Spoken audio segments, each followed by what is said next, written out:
Long ago, in the boundless deserts of Arabia, where the sun painted the sands with shimmering heat and the winds carried whispers of ancient tales, there lived a traveler named Haaris.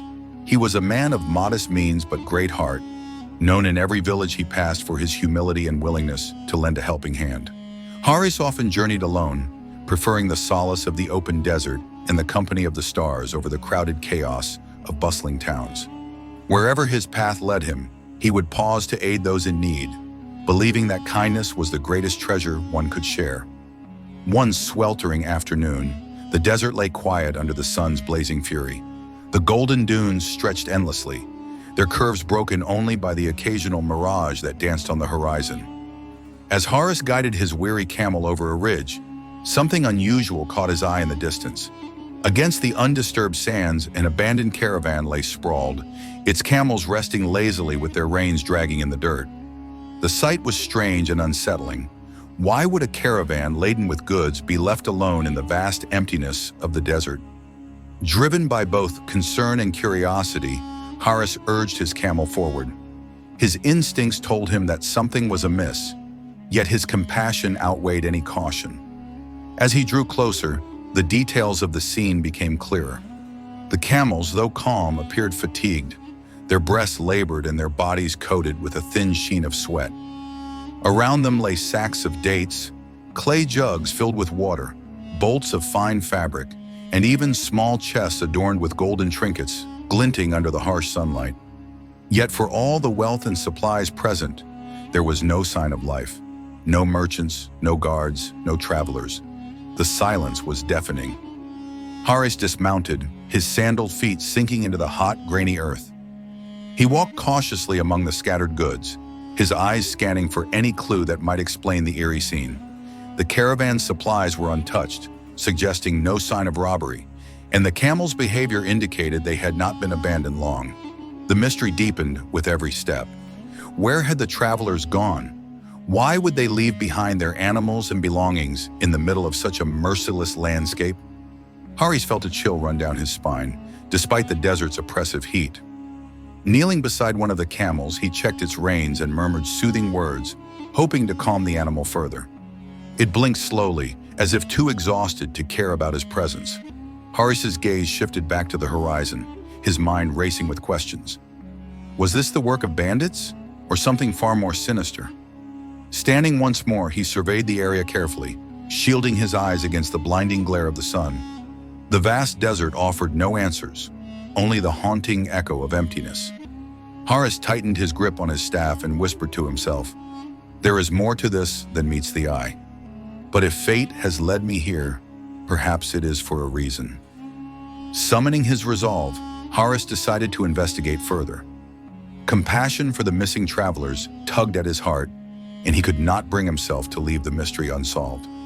As he prepared to search for clues, a faint sound in the distance, a low, mournful cry, carried on the desert wind, sending a shiver through him. The mystery was only beginning to unfold. Haaris approached the scattered tents cautiously, their fabric swaying faintly in the hot desert breeze. Each step felt heavy, not from fatigue, but from the growing sense of unease that gnawed at him. Pushing aside the flap of the largest tent, he stepped inside, his eyes adjusting to the dim interior. The air was stifling, thick with the smell of sun-baked canvas and the faint trace of incense that clung to the fabric. Inside, the tent was in disarray. Rugs were tossed aside, and cushions lay scattered as if those within had fled in haste. Among the chaos, Haaris's sharp eyes caught sight of a small piece of parchment, partially buried beneath an overturned chest. He knelt, carefully retrieving the crumpled note. The ink, though hurriedly scrawled, was still legible. It read, "We were ambushed by bandits. Some fled, others were taken. May Allah protect whoever finds this." Haaris's breath caught in his throat as he reread the words, their weight settling heavily on his heart. He could almost picture the panic that must have gripped the caravan. Shouts in the night, the clash of weapons, the scramble to escape into the unforgiving desert. The note spoke of desperation, of lives torn apart by cruelty and greed. Rising to his feet, Haaris looked around the tent, his mind racing. The goods and animals left behind told a grim story.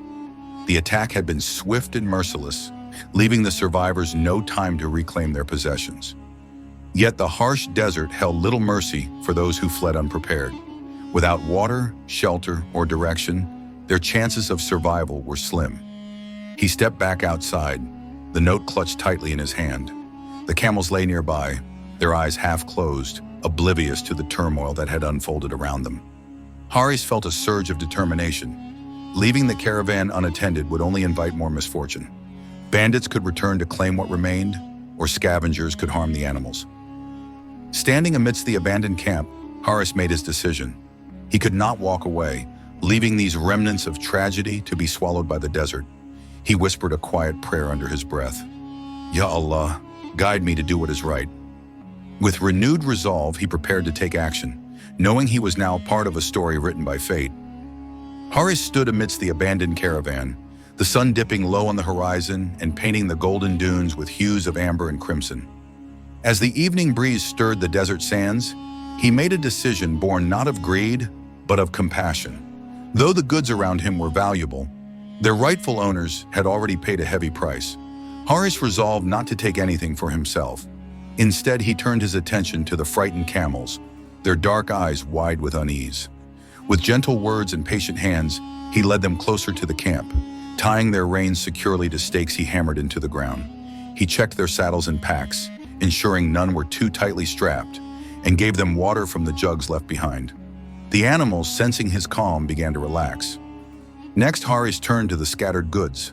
Sacks of dates, bolts of fabric, and glinting trinkets lay strewn about the sand, evidence of the chaos that had unfolded. Carefully, he gathered each item, wiping off the sand and arranging them in neat piles beneath the repaired tent. He ensured everything was accounted for, reasoning that if any survivors of the ambush returned, they would find their belongings untouched. As night fell and the desert's chill crept in, Haaris kindled a small fire, its warm glow casting flickering shadows on the surrounding dunes. The flames crackled softly, warding off wild animals and offering a sense of security in the vast, empty expanse. Haaris sat close to the fire, his staff resting beside him, and turned his gaze to the stars. The night sky stretched endlessly above, a tapestry of shimmering lights that seemed to watch over the desert's secrets. With the camels now calm and the camp restored, Haaris folded his hands in prayer.